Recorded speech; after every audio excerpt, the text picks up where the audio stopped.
نحمده ونصلي على رسوله الكريم أما بعد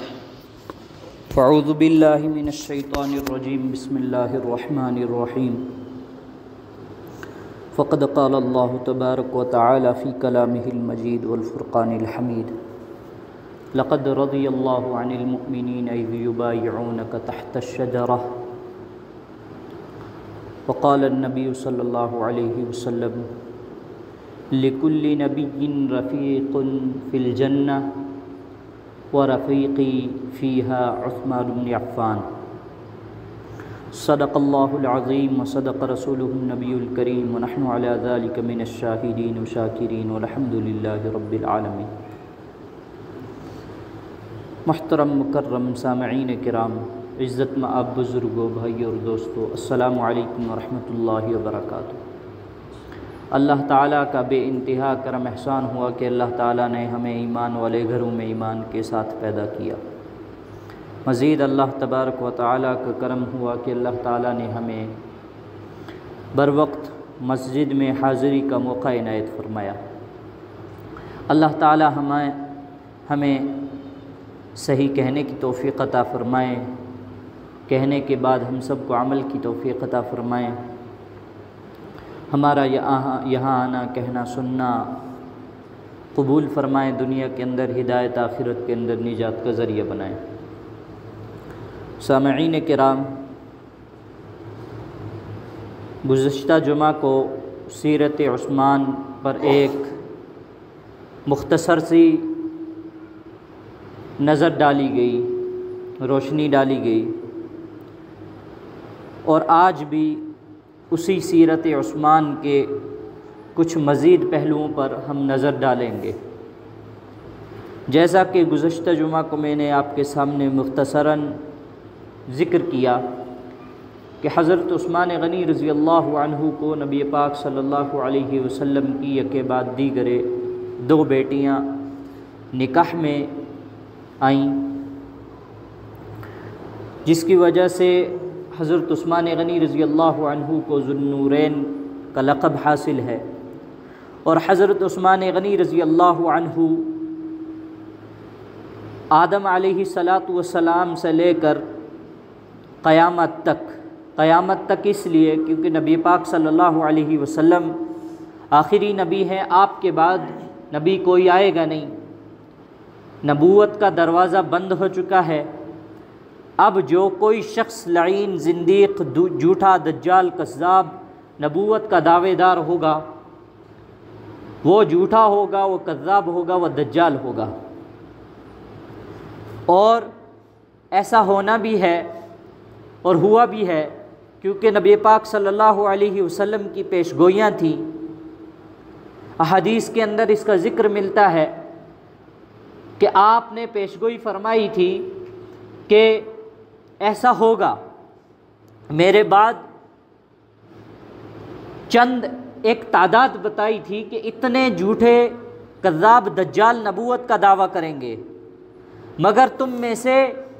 میرے ماننے والے جو ہوں گے، میرے ساتھ محبت کرنے والے، ان کا عقیدہ ختم نبوت کا ہوگا کہ نبوت کے دروازے پر اختتام کی مہر لگ چکی ہے، اب اس کے بعد دروازہ وہ کھلے گا نہیں۔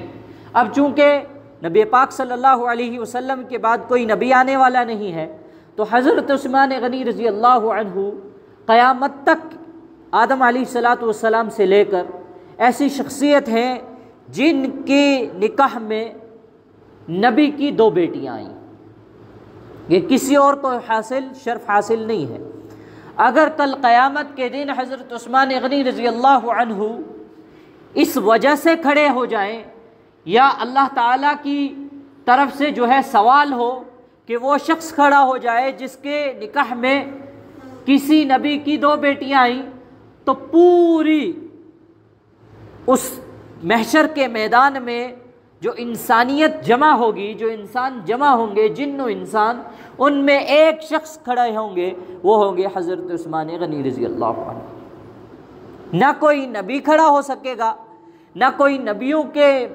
صحابہ کھڑے ہوں گے، نبیوں کے مقرب لوگ کھڑے ہوں گے، صرف اور صرف آدم علیہ السلام سے لے کر قیامت تک آنے والے آخری انسان، ان کی جتنی تعداد ہے ان میں حضرت عثمان غنی رضی اللہ عنہ کھڑے ہوں گے محض۔ یہ فضیلت حضرت عثمان غنی رضی اللہ عنہ کو حاصل ہے۔ اور علماء، بڑے کبار علماء اکابرین جب سیرت خلفاء لکھتے ہیں، جیسے مجدد دہلوی رحمۃ اللہ علیہ اپنی تصنیف میں لکھتے ہیں کہ ذو النورین کی اور بھی وجوہات تھی۔ ایک یہ وجہ کہ آپ کے نکاح میں 2 بیٹیاں آئیں، اور ایک یہ بھی وجہ ہے کہ حضرت عثمان غنی رضی اللہ عنہ کی سخاوت دونوں موقعوں پر تھی۔ آپ کے اسلام لانے سے پہلے بھی آپ سخی تھے، آپ غنی تھے، آپ کے اندر چند اوصاف پائے جاتے تھے، جیسے کہ آپ نے کبھی شراب نہیں پیا، آپ نے کبھی زنا نہیں کیا، جیسا کہ میں نے پچھلے گزشتہ جمعہ کو بیان کیا کہ عرب کے اس جہالت والے دور کے اندر شراب اور زنا کو ایک مردانگی سمجھا جاتا تھا۔ اس شخص کو طعنے دیا کرتے تھے عرب کے لوگ جو شراب اور زنا سے پرہیز کرتا تھا، اور حضرت عثمان غنی رضی اللہ عنہ اور حضرت ابو بکر صدیق رضی اللہ عنہ ایسے ہیں کہ انہوں نے اس جہالت کے دور کے اندر بھی شراب اور زنا کی طرف جو ہے ہاتھ نہیں بڑھایا۔ اور یہی اوصاف آپ کی، یہی سخاوت، یہی حیا، یہی نیکی جو ہے آپ کے اسلام لانے کے بعد بھی موجود رہی، قائم رہی۔ تو اس وجہ سے علماء فرماتے ہیں یہ پہلو بھی ہو سکتا ہے ذو النورین ہونے کا، یہ ایک وجہ بھی ہو سکتی ہے۔ اس کے علاوہ اور تاریخ میں مورخین، محدثین، محققین لکھتے ہیں کہ اس کی ایک وجہ یہ بھی ہے ذو النورین ہونے کی کہ آپ کے اندر 2 وصف موجود تھے، ایک صداقت کا اور دوسرا شہادت، کہ آپ صادق بھی تھے، صدیق بھی تھے، سچے بھی تھے، اور آپ کو صدیقیت کے بعد، صداقت کے بعد جو حاصل ہوئی وہ چیز وہ تھی شہادت۔ صدیق اکبر حضرت ابو بکر صدیق رضی اللہ عنہ کو لکھا جاتا ہے، ان کو یہ لقب ملا ہے، مگر علماء فرماتے ہیں کہ اگر عثمان غنی رضی اللہ عنہ کی سیرت کو پڑھا جائے تو آپ کی صداقت کے اندر آپ کی شہادت جو ہے آپ کی فضیلت کو اور بڑھا دیتی ہے۔ حالانکہ ہمارے یہاں عقیدہ یہ ہے، ہمارا عقیدہ یہ ہے کہ تمام کے تمام خلفاء، بالخصوص 4 خلیفہ، یہ چاروں کے چاروں اپنے معیار پر جو ہے فضیلت رکھتے ہیں۔ کوئی ان میں سے ایک دوسرے کے مقابلے میں فضیلت نہیں رکھتا، ہر ایک کی اپنی فضیلت ہے، کسی کی فضیلت دوسرے کی وجہ سے کم نہیں ہو رہی۔ اور کچھ لوگ اس فضیلت کو کم یا بیش کر دیتے ہیں، وہ کہتے ہیں فلاں خلیفہ اس معاملے میں افضل ہے، کیونکہ ان کی نظر اصل خلافت، پوری خلافت پر نہیں ہوتی، کسی ایک خلیفہ کو زیادہ پڑھنے کی وجہ سے اس کی خلافت کو بہت زیادہ فضیلت کی حامل سمجھتے ہیں اور دوسرے کسی خلیفہ کو کمتر سمجھتے ہیں۔ اگر ایک محققانہ نظر سے خلافت کو پڑھا جائے، تاریخ کو پڑھا جائے، خلافت جو ہے راشدہ کو پڑھا جائے، تو یہ ایک عام فہم آدمی بھی جو کبھی بھی وہ ہے جو ہے کسی ایک خلیفہ کو دوسرے خلیفہ کے مقابلے میں نہیں لائے گا۔ تو کیسے کہ حضرت عثمان غنی رضی اللہ عنہ کے نکاح میں 2 صاحبزادیاں آئیں۔ حضرت علی رضی اللہ عنہ کو جو لوگ حضرت عثمان غنی رضی اللہ عنہ کے مقابلے میں لا کر کھڑا کرتے ہیں، ان دونوں کا آپس سے موازنہ کرتے ہیں، ان کو یہ دماغ نہیں رہتا، وہ کہتے ہیں کہ دیکھیے جی حضرت علی رضی اللہ عنہ کو جو ہے نبی اکرم صلی اللہ علیہ وسلم کی لخت جگر کے ساتھ نکاح کا شرف حاصل ہے۔ تو میں کہتا ہوں وہاں تو دوہرا شرف حاصل ہے، اگر آپ ایک طرف علی رضی اللہ عنہ کو پلے میں لا رہے ہیں تو دوسری جانب عثمان غنی رضی اللہ عنہ کو کیوں نہیں لاتے؟ پھر وہ لوگ کہتے ہیں کہ جی، پھر طنز کرنے والے یہاں تک کہتے ہیں کہ حضرت عثمان غنی رضی اللہ عنہ نے چند غلطیاں بھی کی ہیں۔ بہرحال ہم غلطی ہمارا احناف کا، علماء اہل سنت والجماعت کا جو عقیدہ اور نظریہ ہے وہ یہ ہے کہ اگر کسی صحابی سے کوئی پہلے نبی اکرم صلی اللہ علیہ وسلم کے زمانے میں، جب نبی اکرم صلی اللہ علیہ وسلم حیات تھے تب، یا نبی اکرم صلی اللہ علیہ وسلم کے بعد، اگر کوئی غلطی، اجتہادی غلطی جو ہے سرزد بھی ہوئی ہے تو وہ غلطی نہیں تھی بلکہ اللہ تعالیٰ کی طرف سے حکمت تھی۔ کس لیے؟ کہ آگے کی نسلوں کو عبرت دینے کے لیے، کہ وہ امت کی اصلاح کے لیے وہ غلطی بھی اللہ تعالیٰ کے منشور سے ہوئی، چاہے وہ کسی کی بھی ہو۔ حالانکہ ہم اس عقیدے کے قائل نہیں ہیں کہ کسی صحابی سے غلطی ہوئی۔ اگر کوئی شخص یہ دلائل کے ساتھ واضح کر دے، ثابت کر دے کہ کسی صحابی سے غلطی ہوئی ہے، تو ہمارا عقیدہ اس میں یہ ہے کہ نبی اکرم صلی اللہ علیہ وسلم کے وہ تمام ارشادات ہمارے نظر کے سامنے رہتے ہیں جن میں نبی اکرم صلی اللہ علیہ وسلم نے فرمایا الصحابی کالنجوم، میرے تمام کے تمام صحابہ ایسے ہیں کہ وہ ستاروں کے مانند ہیں، تم جس کی اقتداء بِأَيِّهِمْ اقتدیتم اہتدیتم، جس کی اقتداء کرو گے فلاح کو پہنچ جاؤ گے۔ یہاں تو صحابہ کو بتا دیا گیا کہ کوئی عام سا صحابی بھی۔ اب ہم کہتے ہیں صحابہ میں افضل کون ہے؟ جو خلیفہ ہیں، اور یہ خلیفہ ہی نہیں ہے، یہ عشرہ مبشرہ بھی ہیں، اور ان کو جو ہے نبی اکرم صلی اللہ علیہ وسلم کی دوستی، قرابت، رشتہ داریاں حاصل ہیں۔ یہ صرف خلیفہ نہیں ہے، یہ صرف صحابی نہیں ہے، نبی اکرم صلی اللہ علیہ وسلم کے رشتہ دار بھی ہیں، جیسے کہ حضرت علی رضی اللہ عنہ نبی اکرم صلی اللہ علیہ وسلم کے داماد ہیں، حضرت عثمان غنی رضی اللہ عنہ حضرت نبی اکرم صلی اللہ علیہ وسلم کے داماد ہیں، دوہرے داماد ہیں۔ اب حضرت ابو بکر صدیق رضی اللہ عنہ اور حضرت عمر فاروق رضی اللہ عنہ داماد تو نہیں ہیں، مگر آپ صلی اللہ علیہ وسلم کے سسر ہیں،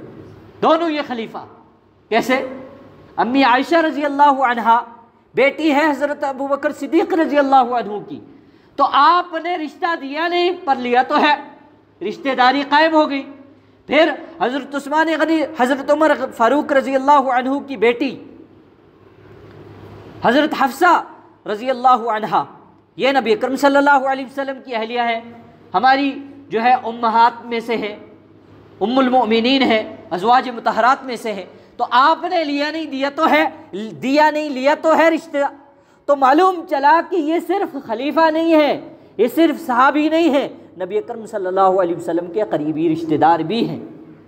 کوئی بھی۔ اس وجہ سے ہم کسی کو کسی کے مقابلے میں نہیں لاتے، ہمارا عقیدہ یہ ہے، اور اسی وجہ سے ہم اپنے آپ کو یہ کہتے ہیں کہ ہم اس جماعت میں سے ہیں جو یقیناً کل قیامت کے دن جنتی ہوگی۔ کیوں؟ کیونکہ ہم کسی ایک طرف کا عقیدہ نہیں رکھتے، ہم برابر کا، اعتدال کا عقیدہ رکھتے ہیں۔ کیوں؟ کیونکہ جب ہم کون ہوتے ہیں کسی خلیفہ کو افضل اور کسی کو ادنا درج کرنے والے یا ثابت کرنے والے، جبکہ نبی اکرم صلی اللہ علیہ وسلم کی ان سب خلفاء کے متعلق بے شمار ارشادات ہیں، فضائل حاصل ہیں۔ اور حضرت عثمان غنی رضی اللہ عنہ کو اس کے علاوہ، جیسے کہ میں نے پہلے جمعہ کو عرض کیا، سخاوت کا ایسی جو ہے فضیلت حاصل ہے کہ آپ اتنے سخی ہیں،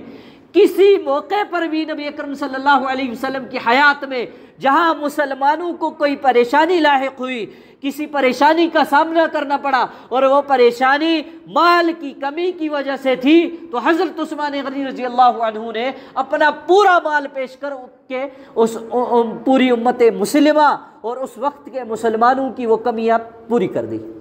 جیسا کہ میں نے پچھلے جمعہ کو پیش کیا، آپ کے سامنے عرض کیا کہ بیر روما ایک جو ہے پانی کا کنواں تھا، یہ میٹھے پانی کا کنواں تھا مدینہ منورہ کے اندر، تو یہ ایک یہودی کی ملکیت میں تھا، اس نے دیکھا کہ مسلمان یہاں آ رہے ہیں، وہ پانی بیچتا تھا، تو اس نے ایک وقت پر پانی بند کر دیا مسلمانوں کو۔ نبی اکرم صلی اللہ علیہ وسلم کو وحی میں اللہ تعالیٰ کا حکم آیا کہ یا رسول اللہ آپ دیکھیں میری طرف سے اس شخص کے لیے جو ہے یہ وعدہ ہے، یہ فیصلہ ہے کہ جو شخص اس بئر روما کو خرید کر مسلمانوں کے لیے وقف کرے گا اس کے لیے میں جنت کے اندر ایک محل، ایک مکان کا انتظام اس کا فیصلہ کرتا ہوں، حکم نافذ کرتا ہوں، آپ اعلان کر دیں۔ نبی اکرم صلی اللہ علیہ وسلم نے اعلان کیا صحابہ میں کہ کوئی ایسا شخص ہے جو بئر روما خریدے اور مسلمانوں کے لیے وقف کر دے، وہ شخص جو ہے اس کے لیے میں جنت کی ضمانت لیتا ہوں اور وہ جنت کا حقدار ہوگا۔ حضرت عثمان غنی رضی اللہ عنہ نے فرمایا نبی اکرم صلی اللہ علیہ وسلم سے، یا رسول اللہ میں خریدنا چاہتا ہوں مسلمانوں کے لیے اس کنویں کو۔ تو جب اس یہودی کو پتہ چلا کہ ایک بڑا رئیس تاجر، کیونکہ حضرت عثمان غنی رضی اللہ عنہ بڑے مالدار تھے، آج کے دور کے اندر اگر حضرت عثمان غنی رضی اللہ عنہ کی اس زمانے کی جو ہے مالیت کو آج کے دور کے حساب سے کیلکولیٹ کیا جائے تو آج کا جو ٹریلینر ہے وہ جو ہے اس سے بھی زیادہ حضرت عثمان غنی رضی اللہ عنہ جو ہے رئیس تھے، تاجر تھے، مالدار تھے۔ آپ نے اس یہودی سے کہا کہ میں خریدنا چاہتا ہوں۔ اس یہودی نے سوچا کہ یہ بھی کوئی تاجر ہے، ظاہر سی بات ہے بزنس مین ہے تو خرید و فروخت کے لیے مانگ رہا ہوگا، تو اس نے کہا کہ میں بیچوں گا مگر شرط ایک ہے، وہ شرط یہ ہے کہ پورا نہیں بیچتا، آدھا بیچوں گا۔ حضرت عثمان غنی رضی اللہ عنہ نے فرمایا کہ کیسے آدھا بیچے گا، کیا اس کے درمیان دیوار کھڑی کرے گا؟ نہیں، کہا ایک دن تو اس کا پانی استعمال کرنا، دوسرے دن میں پانی استعمال کروں گا، یعنی ایک دن تو بیچ، دوسرے دن میں بیچوں گا۔ تو حضرت عثمان غنی رضی اللہ عنہ نے اس کی دوہری قیمت پر اس کی اس شرط کو قبول کر کے جو ہے خرید لیا۔ اور جب حضرت عثمان غنی رضی اللہ عنہ کی باری تھی کہ آج آپ کی جو ہے باری ہے، آپ نے مسلمانوں کو پانی پلانا ہے، آپ نے بیچنا ہے، وہ تو سوچ رہا تھا بیچیں گے، تو حضرت عثمان غنی رضی اللہ عنہ نے فرمایا میں بیچتا نہیں، آج کے دن اعلان کر دیا کہ ہم نے جو کنواں خریدا ہے، نبی اکرم صلی اللہ علیہ وسلم نے اعلان فرمایا وہ مسلمانوں کے لیے ایسا وقف ہے کہ وہ آج جو شخص آج پانی لینا چاہتا ہے وہ آج بھی لے لے اور کل کے لیے بھی لے لے۔ جب یہودی کو پتہ چلا کہ کل میرے یہاں کوئی آئے گا نہیں، کیونکہ عثمان نے علی الاعلان کہہ دیا ہے کہ پورا پانی جتنا لینا چاہے اور جو لینا چاہے وہ مسلمان ہو یا یہودی لے سکتا ہے، اس نے سوچا کہ یہ سودا گھاٹے کا ہے، بہتر ہے میں اور عثمان کو بلاؤں اور کہہ دوں کہ اب میں وہ شرط پر راضی نہیں ہوں، ایک کام کر وہ پورا کنواں تو خرید لے۔ حضرت عثمان غنی رضی اللہ عنہ نے نبی اکرم صلی اللہ علیہ وسلم سے مشورہ فرمایا اور فرمایا یا رسول اللہ میں چاہتا ہوں کہ میں اس شرط پر وہ کنواں پورا خریدوں کہ اس کو میں کہوں کہ اب تو نے باغ بھی بیچنا ہے۔ تو جب یہودی کو پتہ چلا کہ اب یہ باغ بھی خریدنا چاہتے ہیں، شرط یہ ہے، اس نے سوچا میں تو زیادہ پیسہ اس سے لیتا ہوں، اس سے حاصل کرتا ہوں، باغ سے تو کچھ زیادہ آتا نہیں، بہتر ہے اس کو بھی بیچ دوں، اور پورا کنواں خرید کر حضرت عثمان غنی رضی اللہ عنہ نے وقف فرما دیا۔ یہ ہیں حضرت عثمان غنی رضی اللہ عنہ کی سخاوت کے وہ واقعات جن کو ایک جمعہ پر یا میری پوری زندگی کے اندر بیان کرنا اور ان کو ثابت کرنا ناممکن ہے، کیونکہ اتنے احادیث کے اندر تاریخ کی کتب میں واقعات لکھے ہوئے ہیں۔ اللہ تعالی ہمیں تمام خلفاء کے متعلق یہ عقیدہ ہمارے ذہن میں پیدا فرما دیں کہ تمام خلفاء حق پر تھے اور تمام کے تمام خلفاء کی فضائل جو ہیں وہ اپنے اپنے یہاں جو ہے ہمارے لیے معیار حق ہیں۔ اللہ تعالی ہمیں خلفاء راشدین کی سیرت کو پڑھنے کی توفیق عطا فرمائے، ان کے اوپر عمل کرنے کی توفیق عطا فرمائے۔ اللہ تعالی ہمارے دماغوں سے، قلوب سے وہ تمام شک و شبہات نکال دیں، یا آئندہ اگر پیدا ہونے والے ہوں تو ان کا ازالہ فرما دیں، ان کے متعلق ہمارے یہاں ہمارے قلب میں، ہمارے عقل میں علم عطا فرما دیں کہ تمام کے تمام کا ازالہ آج ہی ہو جائے جن شک و شبہات کی وجہ سے ہمارے ایمان کے اندر خلل پیدا ہونے والی ہو۔ وآخر دعوانا الحمد للہ رب العالمین وما توفیقی الا باللہ۔